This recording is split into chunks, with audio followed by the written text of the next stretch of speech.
অসমত বসবাস কৰা খিলঞ্জীয়া নাথযোগীসকলক পূৰ্ণাংগ সংৰক্ষিত শ্ৰেণীৰ মৰ্যাদা প্ৰদান, নাথযোগী উপগ্ৰহীয় স্বায়ত্তশাসিত পৰিষদ গঠন আৰু নাথযোগীসকলক জনজাতিৰ মৰ্যাদা প্ৰদানৰ দাবীত ৫ সহস্ৰাধিক নাথযোগীয়ে জোৰ সমদলেৰে কপালে চিলাপথাৰৰ ৰাজপথ।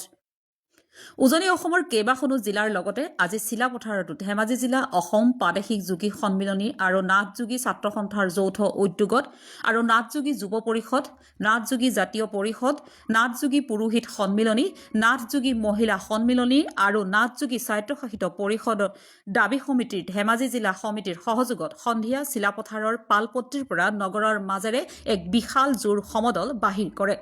হাতে হাতে জোৰ বেনাৰ প্লেকাৰ্ড লৈ ৫ সহস্ৰাধিক নাথযোগী পুৰুষ মহিলাই খিলঞ্জীয়া নাথযোগীসকলক পূৰ্ণাংগ সংৰক্ষিত শ্ৰেণীৰ মৰ্যাদা প্ৰদান কৰক, নাথযোগী উপগ্ৰহীয় স্বায়ত্তশাসিত পৰিষদ গঠন কৰক, নাথযোগীসকলক জনজাতিৰ মৰ্যাদা প্ৰদান কৰক, জনজাতীয় স্বায়ত্তশাসিত এলেকাত বসবাস কৰা নাথযোগীসকলক ভূমি অধিকাৰ প্ৰদান কৰক, মুখ্যমন্ত্ৰীয়ে দিয়া প্ৰতিশ্ৰুতি ৰক্ষা কৰক, হৰ হৰ মহাদেৱ আদি বিভিন্ন শ্লোগানেৰে কঁপাই তোলে চিলাপথাৰৰ আকাশ বতাহ।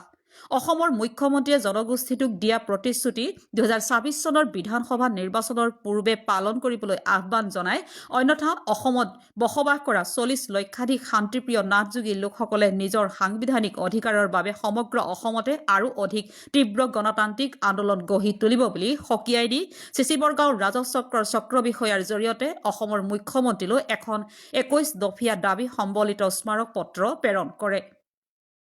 আজিৰ এই জোৰ সমদলত প্ৰাদেশিক যোগী সন্মিলনীৰ কেন্দ্ৰীয় পৰ্যবেক্ষক ধৰ্মানন্দ নাথ, নাথযোগী ছাত্ৰ সন্থাৰ কেন্দ্ৰীয় সম্পাদক দীপক নাথ, জিলা সন্মিলনীৰ সভাপতি সোণাৰাম নাথ, সম্পাদক সজল কুমাৰ নাথ, নাথযোগী উন্নয়ন পৰিষদৰ ধেমাজি জিলাৰ সদস্য সঞ্জয় নাথ, ধেমাজি জিলা নাথযোগী ছাত্ৰ সন্থাৰ সভাপতি প্ৰসন্ন নাথ, সম্পাদক সুনীল নাথৰ লগতে জিলাখনৰ জোনাইৰ পৰা গোগামুখলৈ সিঁচৰিত হৈ থকা নাথযোগী জনগোষ্ঠীৰ কেওটা সংগঠনৰ বিষয়ববীয়াসকলৰ লগতে ৫ সহস্ৰাধিক লোকে অংশগ্ৰহণ কৰে।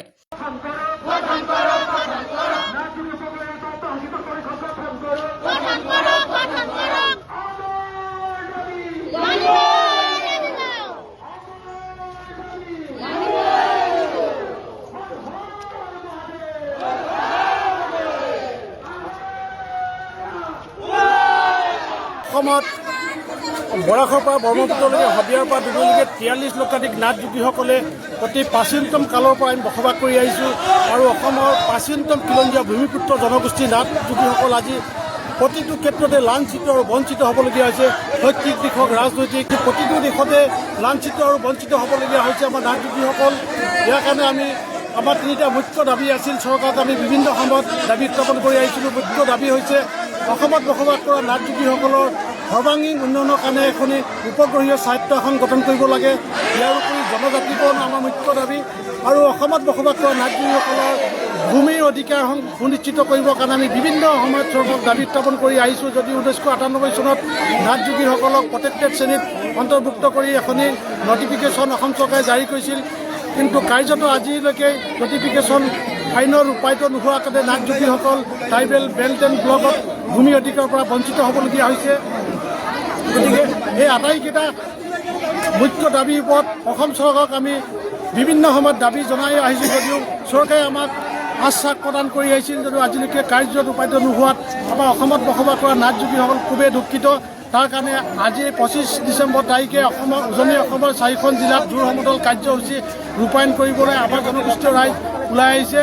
ধেমাজি, লখিমপুৰ, মাজুলী আৰু তিনিচুকীয়াত আৰু এই জোৰ সমদল কাৰ্যসূচীৰ পৰা অসম চৰকাৰ তথা ভাৰত চৰকাৰক আমি জনাব বিচাৰিছোঁ এই নাথযোগীসকলৰ এই মুখ্য দাবীখিনি অতি সোনকালে পূৰণ কৰাৰ কাৰণে ব্যৱস্থা গ্ৰহণ কৰে। তাৰ কাৰণে এই জোৰ সমদল কাৰ্যসূচীৰ পৰা আমি অসম চৰকাৰ আৰু ভাৰত চৰকাৰক ইয়াৰ পৰা আমি দাবী জনাব বিচাৰিছোঁ। যদি অসম চৰকাৰে আমাৰ দাবীখিনি পূৰণ নকৰে তেন্তে এই ২৫ তাৰিখৰ আজিৰ পৰাই আমাৰ এই যি জোৰ সমদল কাৰ্যসূচী আৰম্ভ হৈছে, জোৰ সমদল কাৰ্যসূচী অহা জানুৱাৰী ২০২৬ শেষলৈকে একেবাৰে কাছাৰ কৰ্মীলৈকে সমাপ্ত হ'ব।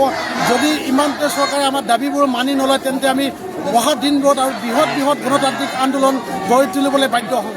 অহা ২৬ বিধানসভা নিৰ্বাচনত আমাৰ জনগোষ্ঠীয় নাথযোগীসকলে যদি আমাৰ দাবীবোৰ অসম চৰকাৰে পূৰণ নকৰে তেন্তে আমাৰ মাজতে আলাপ আলোচনা হ'ব। এই আলাপ আলোচনাৰ বাধ্য আমি একত্ৰিত হৈ আমি এটি নিৰ্ণায়ক ভূমিকা গ্ৰহণ কৰিবলৈ বাধ্য হ'ম।